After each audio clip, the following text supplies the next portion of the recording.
Hello, moi c'est Marie. Je suis expatriée et je partage ici ma vie à l'étranger. Tout a commencé quand j'ai quitté la France pour vivre aux États-Unis, où j'ai rencontré des amis et une famille pour la vie. De Nashville à Hawaï, de l'eau transparente des Caraïbes aux montagnes majestueuses du Canada, ma passion pour les voyages, mais surtout pour la vie à l'étranger, n'a cessé de grandir. En 2019, j'ai requitté la France pour vivre à Dublin, en Irlande. Je partage avec vous mes aventures, ma vie, mes storytime, mes vlogs. Bienvenue sur ma chaîne. Hello à tous, c'est Marie, j'espère que vous allez bien. Aujourd'hui on se retrouve dans une nouvelle vidéo sur les États-Unis. Comme vous le savez, j'ai habité là-bas et du coup j'avais envie de vous parler un petit peu du côté écologique des États-Unis. Est-ce que les Américains sont écolos? On va voir un petit peu ça ensemble dans cette vidéo. Alors déjà je vais commencer par un petit disclaimer. Je sais que de temps en temps il y a une personne un peu anti-américain qui arrive sur ma chaîne. Je pense que voilà, les mots-clés font leur travail. Alors si vous êtes anti-américain, je pense que de toute manière ma chaîne va pas vous plaire. Mais c'est pas la peine de venir me laisser un commentaire en me disant que de toute manière les Américains sont la pourriture de la terre, que ce sont des ploucs, qu'ils sont tous pareils. Je déteste les généralisations et pour y avoir vécu, je sais que c'est pas vrai. Donc du coup, voilà, vous avez le droit de pas être d'accord avec ma vidéo, vous avez le droit de pas être d'accord avec mon engouement pour les États-Unis, bien que je ne vois pas l'intérêt de venir me le dire, puisque ça va pas changer, voilà, comme ça demain. Mais par contre, faites-le dans la bienveillance. Si vous avez quelque chose à apporter à la vidéo, faites-le dans la bienveillance. Ne venez pas me dire que vous détestez les États-Unis et qu'il faudrait que je parle d'autres pays comme la Turquie ou l'Iran, comme j'ai eu dans un commentaire récemment, puisque ce sont des pays dans lesquels je n'ai pas habité tout simplement et donc je ne vois pas très bien ce que je pourrais dire dessus, puisque je n'ai pas vécu dans ces pays, je n'ai pas vécu la vie avec les locaux et du coup je ne me sens pas... comment dire, à ma place de raconter des choses qu'en fait j'ai pas été vérifiée par moi-même. Donc voilà, je préfère vous parler des États-Unis, qui est un pays que moi j'adore, qui est un pays qui a beaucoup à offrir et qui n'est pas seulement ce qu'on voit à la télé, dans des reportages sur des grandes chaînes de télévision françaises qui ont besoin de faire de l'audience et donc qui vont mettre en avant les trucs les plus dramatiques qui se passent là-bas, bien évidemment. Mais il faut savoir que même si effectivement les États-Unis c'est pas un pays tout rose qui a raison sur tout, ça c'est une réalité. Il faut savoir que cette réalité-là, elle peut largement coexister avec une autre réalité que je vais essayer de vous expliquer dans cette vidéo. Et donc mon but c'est un petit peu de déconstruire ces stéréotypes, ces clichés que moi-même j'avais avant d'aller là-bas, qu'on soit bien honnête, et de vous montrer effectivement qu'ils sont aussi capables de faire des choses bien et c'est ça que j'ai envie de mettre en avant. Pour ce qui est du côté écolo, moi, ma démarche, elle est de montrer qu'il y a des choses qui sont possibles de faire dans n'importe quel pays d'ailleurs, et surtout de mettre en avant les choses qui sont faites et qui sont bien. Ça m'intéresse pas d'aller taper sur les doigts des gens qui ne font pas les bonnes choses. Moi, je me suis rendu compte, que plus on disait aux gens ce que vous faites c'est mal, faut pas faire ça, moins de toute manière ils avaient envie de faire les bonnes choses, et que plus on mettait en avant et qu'on donnait de la visibilité aux bonnes choses, notamment écologiques, plus ça pouvait justement donner de bonnes idées à d'autres. Et du coup je préfère cette démarche là. Je pense que chacun doit aussi prendre ses responsabilités et faire les choses à son rythme, et que des fois ça sert à rien de pousser les gens, de leur mettre la pression, parce que si eux ils n'ont pas décidé de le faire pour eux-mêmes, ils le feront pas. Et du coup je pense que mettre en avant les bonnes choses qui se font, c'est une démarche bien plus saine pour tout le monde. Donc voilà, ça c'était mon petit disclaimer, j'espère que la vidéo vous plaira, j'espère que vous allez apprendre, je pense que ça va peut-être vous surprendre, en tout cas moi ce sont des choses qui m'ont surprise aux États-Unis, donc voilà, j'ai hâte de partager ça avec vous. Du coup c'est parti pour la vidéo. Comme d'habitude, avant d'aller plus loin dans la vidéo, si jamais c'est pas déjà fait, n'hésitez pas à vous abonner à ma chaîne juste en dessous de la vidéo, à activer la petite cloche aussi pour recevoir les notifications, sinon vous risquez de manquer mes nouvelles vidéos parce que YouTube ne les met pas forcément en avant. Et n'hésitez pas aussi à me dire en commentaire si jamais vous êtes nouveau ou pas. Vous pouvez aussi me suivre sur Instagram, et comme d'habitude, ou en tout cas comme dans certaines de mes vidéos, à la fin de cette vidéo je ferai une petite dédicace à l'abonné du jour et au commentaire du jour. Donc voilà, si jamais vous voulez savoir si c'est vous ou pas, restez bien jusqu'à la fin. Et du coup cette fois c'est fini les disclaimers, c'est parti pour la vidéo. Alors, pour se remettre un petit peu dans le contexte, comme vous le savez, moi je suis partie dans l'Idaho, donc c'est un état au nord-ouest des États-Unis qui touche le Canada, donc ils ont une frontière en commun. Et du coup c'était un environnement plutôt à la campagne, ils ont des lacs, des montagnes, la campagne, la plaine. Donc c'était un environnement, j'étais pas en ville, j'étais pas dans une grande ville, c'était un environnement avec vraiment une vraie communauté, les gens se connaissaient, s'aidaient, s'entraidaient, participaient aux mêmes choses et tout ça. Donc voilà, c'était juste pour un petit peu, c'était pas New York, c'était pas LA, voilà, c'est juste pour vous remettre un petit peu dans le contexte. Donc moi la première chose qui m'a vraiment surprise, et j'avoue que même quand j'y repense maintenant, je me surprends à penser que ça aurait pu même me surprendre plus en fait.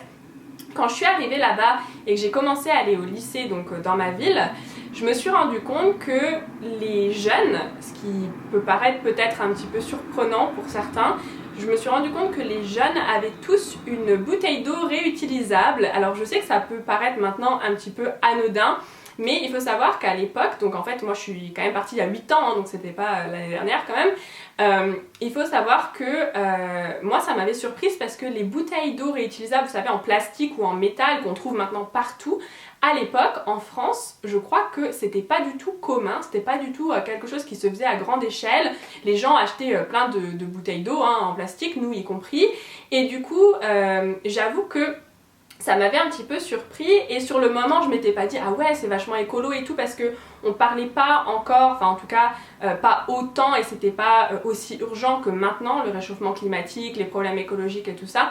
Donc du coup ça m'avait pas forcément fait tilter plus que ça, mais c'est vrai que maintenant avec le recul forcément quand j'y pense je me dis qu'ils étaient en avance sur nous en fait, parce que nous à l'époque on était encore dans les bouteilles en plastique, il a fallu des années pour un petit peu se mettre en tête qu'il fallait plus acheter de bouteilles en plastique, et eux en fait n'en achetaient pas, bon ils achètent d'autres choses on est bien d'accord, mais ils n'achetaient pas de bouteilles d'eau en plastique parce que ils avaient leurs bouteilles réutilisables, et surtout aussi ce qu'il faut quand même admettre c'est que dans le lycée il y a des fontaines à eau, donc en fait c'est facile de remplir ta bouteille réutilisable puisque tu as de l'eau juste là. Le problème que moi par exemple j'aurais pu avoir au lycée français, hein, dans mon lycée en France, c'est que les fontaines à eau ça n'existait pas, on n'en avait pas, et que donc il fallait soit aller remplir ta bouteille dans les toilettes, ce qui est un peu, enfin tu sais, bon ça se fait mais bon c'est pas non plus l'idéal, et ça n'existait pas, on n'avait pas de bouteille réutilisable, et du coup voilà, c'est juste pour dire que sur ce coup là elles étaient en avance sur nous.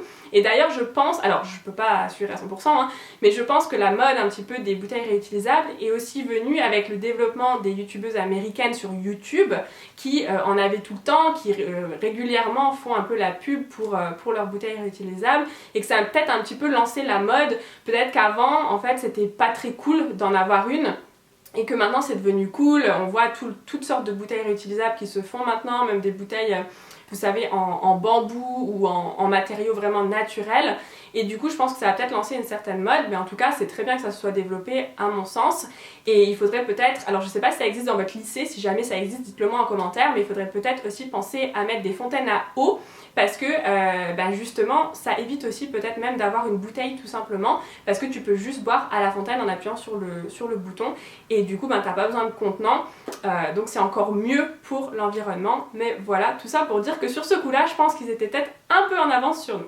La deuxième chose qui moi personnellement m'avait vraiment surprise, c'est que dans mon village, alors c'est pas vraiment un village ni une ville, c'est un peu un entre-deux, c'est une town, donc je sais pas trop comment on dit en français, c'est genre un village mais un peu plus grand, et donc dans un des quartiers il y avait un jardin communal. Donc je sais qu'à la télé on voit souvent voilà, les grandes enseignes américaines, les Américains qui consomment des pizzas et voilà, et blablabla blablabla. Mais il y a aussi des Américains qui ont un jardin communal et qui vont avec leur petite communauté de quartier jardiner tel jour et tel jour pour faire des légumes de saison qu'ils récoltent eux-mêmes et qu'ils vont mettre dans leur assiette par la suite. Donc ça c'est à la fois écolo, c'est bio, c'est manger de saison, enfin c'est quand même bien meilleur que d'aller même faire tes courses au magasin, et c'est aussi économique pour le coup je pense. Donc voilà, ça c'est quelque chose que je voulais vraiment mettre en avant parce que c'est le genre de truc qu'on ne voit jamais dans les reportages américains, là qui vont vous faire des reportages sur tous les drames qui se passent aux États-Unis, mais sur le petit jardin communal de l'Idaho, on le voit pas malheureusement à la télé, alors que c'est une réalité, c'est quelque chose qui existe, je l'ai vu de mes propres yeux et je trouve que c'est très bien. Pendant qu'on est dans la catégorie un peu des produits naturels, locaux et tout ça, il faut savoir que là où j'habitais, il y avait quand même un engouement pour les produits bio, locaux, naturels. Ils faisaient pas mal de produits à base des myrtilles par exemple, parce que c'est un fruit qui pousse quand même assez bien dans l'Idaho. Et donc il y avait pas mal de produits à base de ça, et ça se déclinait sous plein de formes, et notamment des savons ou des bonbons et ce genre de choses. Et c'était assez populaire.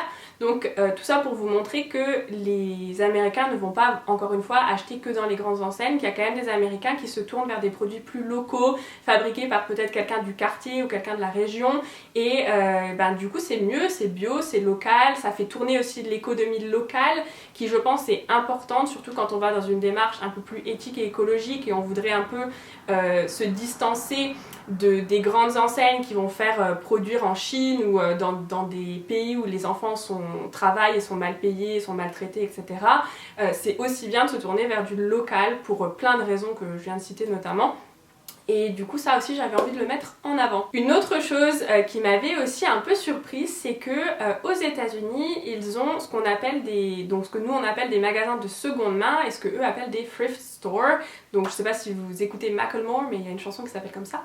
Et du coup moi ça m'avait surprise, parce que c'est vrai que dans les films souvent les Américaines elles sont habillées avec des marques ou avec des beaux vêtements qu'elles ont été achetées dans une grande enseigne bien connue ou bien chère et tout ça, et en fait c'est pas la réalité. Il y a énormément de familles américaines qui vont dans les magasins de seconde main pour s'habiller complètement de la tête aux pieds, et même parfois pour offrir des cadeaux à d'autres personnes, parce qu'en fait c'est des magasins où tu peux vraiment trouver de la bonne qualité, des choses qui sont à la mode, tu vois, c'est pas des vieux trucs dont plus personne ne veut, c'est vraiment des choses à la mode, et ça vaut pour les vêtements mais aussi des chaussures. Moi j'avais été acheter des chaussures dans un magasin de seconde main, et il y a même des chaînes de magasins de seconde main, et je trouve que c'est bien parce que forcément ça redonne vie aux vêtements, ça leur donne une deuxième vie, mais aussi c'est économique, c'est moins cher, et on peut trouver vraiment des belles choses. J'avais même acheté une de mes robes pour un des événements, des matchs. Il fallait en fait qu'on soit très bien habillé dans les couleurs de l'école, et j'avais trouvé une robe donc bleue aux couleurs de mon école dans un magasin de seconde main dans ma ville. Donc en plus ça vous permet d'acheter localement aussi, et de faire tourner comme ça un magasin qui est tenu peut-être par quelqu'un de votre village. Donc je trouve que c'est vraiment bien, et c'est bien aussi qu'il y ait des grandes enseignes qui le fassent, parce que du coup ça permet de s'étendre sur tous les États-Unis et de pas forcément avoir besoin d'acheter du neuf, tout le temps du neuf, qui est produit encore une fois par peut-être des enfants dans un atelier au fin fond du Bangladesh. Et voilà, c'est vrai que moi je suis un peu dans une démarche où j'essaye un peu d'éviter ça, déjà d'acheter moins mais aussi d'acheter mieux. C'est pas toujours évident, c'est souvent un problème de budget.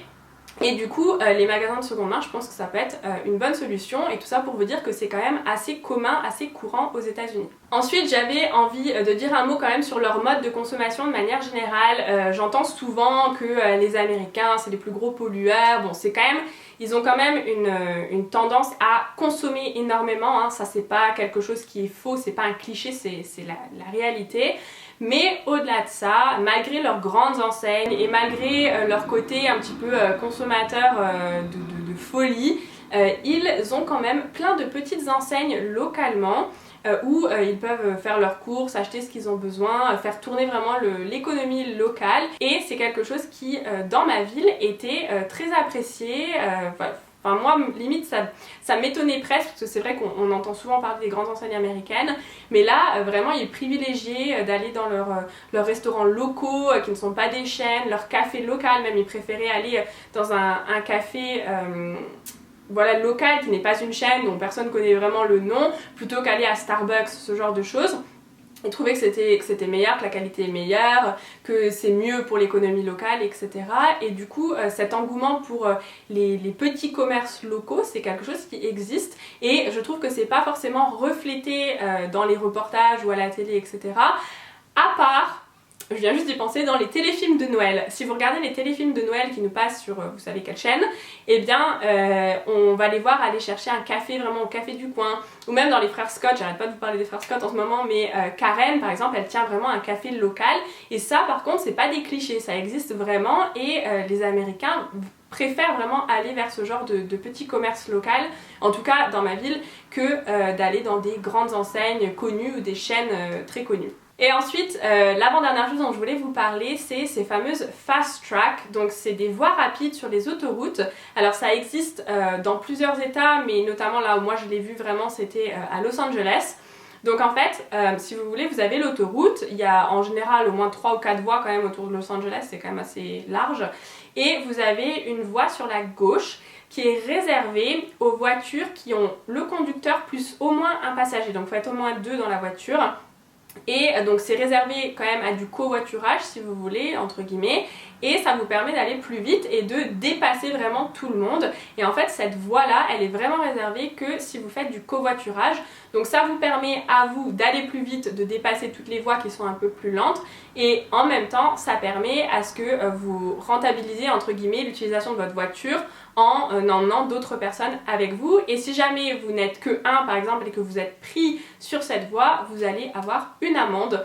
Donc voilà, ça je trouve que c'est bien, ça privilégie le covoiturage et en même temps en échange ça te permet d'aller plus vite, notamment à Los Angeles qui est une ville toujours en bouchon. On en a fait l'expérience, c'est assez impressionnant, c'est vraiment une ville avec énormément de monde et énormément de voitures du coup, et du coup ça permet peut-être un petit peu d'alléger le trafic aussi. Et du coup je trouve que ça c'est une bonne idée parce que du coup si tu veux vraiment aller sur la gauche et dépasser toutes les voitures, il faut que tu sois au moins 2 dans la voiture. Si tu es tout seul là dans ta décapotable à faire le malin, et ben tu peux pas y aller, et ça je trouve que c'est bien. Et enfin, la dernière chose dont je voulais vous parler, c'est les amendes par rapport au fait de jeter ses déchets par terre.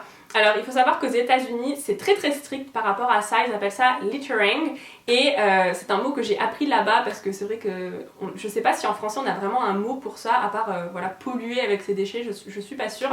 Mais du coup c'est quelque chose qui est sanctionné très strictement par la loi. Alors les lois dépendent des États à ce niveau-là d'après ce que j'ai compris, mais il faut savoir que si vous jetez quelque chose par la fenêtre de votre voiture par exemple, vous pouvez avoir une amende qui s'élève jusqu'à $30 000 dans le Maryland. Donc je vous conseille de ne pas jeter vos déchets par terre si jamais vous allez aux États-Unis. Il y a même des États qui imposent une peine d'emprisonnement, et notamment dans l'Idaho ça va jusqu'à 10 jours, mais dans d'autres États ça peut aller jusqu'à 6 ans. Donc voilà, 6 ans de prison pour avoir jeté sa boîte de McDo par la fenêtre sur l'autoroute, c'est pas top. Donc je ne vous le recommande pas, je vous recommande de garder vos déchets avec vous si jamais vous allez aux États-Unis et de les mettre à la poubelle quand vous pouvez, parce que voilà, finir en prison aux États-Unis parce qu'on a jeté son déchet par la fenêtre, ça craint. Et voilà, je trouve que c'est très intéressant et je trouve que ça montre quand même que ils prennent ça au sérieux. Il faut aussi savoir que, bon, c'est pas tout à fait innocent, que ça leur revient quand même à des milliers, voire peut-être des millions de dollars de payer des gens à nettoyer les villes et vous savez, les abords de route et tout ça. Et que du coup il y a quand même un aspect financier derrière tout ça, hein. C'est pas que écolo, mais écologiquement c'est quand même une bonne chose. Et donc voilà pour cette vidéo sur les Américains et l'écologie. J'espère que la vidéo vous a plu. Si c'est le cas, n'hésitez pas à me le dire en commentaire ou à me laisser un j'aime sous la vidéo. Si jamais vous avez d'autres petites anecdotes comme ça, n'hésitez pas aussi à les mettre en commentaire. J'espère que vous avez appris quelque chose via cette vidéo. Et voilà, n'hésitez pas encore une fois à me rejoindre sur Instagram et à vous abonner à ma chaîne. Et avant qu'on s'en aille, on va faire l'abonné du jour et le commentaire du jour. Et donc l'abonnée du jour c'est Alissa qui est américaine, donc je vais vous lire son commentaire qui nous dit: j'adore trop tes vidéos, je suis américaine qui habite en France maintenant et j'aime bien la façon dont tu parles des États-Unis. Les USA ne sont pas juste des McDo et des gens gros, et je suis bien d'accord avec tous tes avis. En plus, après que je sois venue en France, je ne comprends absolument pas les fromages en tube, mais oui c'est sûr que je le mangeais de nombreuses fois. Alors déjà merci Alissa de me suivre, c'est très gentil, ton commentaire était trop mignon et m'a beaucoup fait rire. Mais en plus, est-ce qu'on peut juste, je sais pas depuis combien de temps tu habites en France, mais ton français écrit est très bon. Franchement, si tu m'avais pas dit que tu étais américaine, j'aurais pas pu savoir que tu l'étais. Donc voilà, merci pour ton commentaire, merci de me suivre, merci à vous tous de me suivre, je vous fais plein de gros bisous et je vous dis à la prochaine pour une nouvelle vidéo. Bye bye.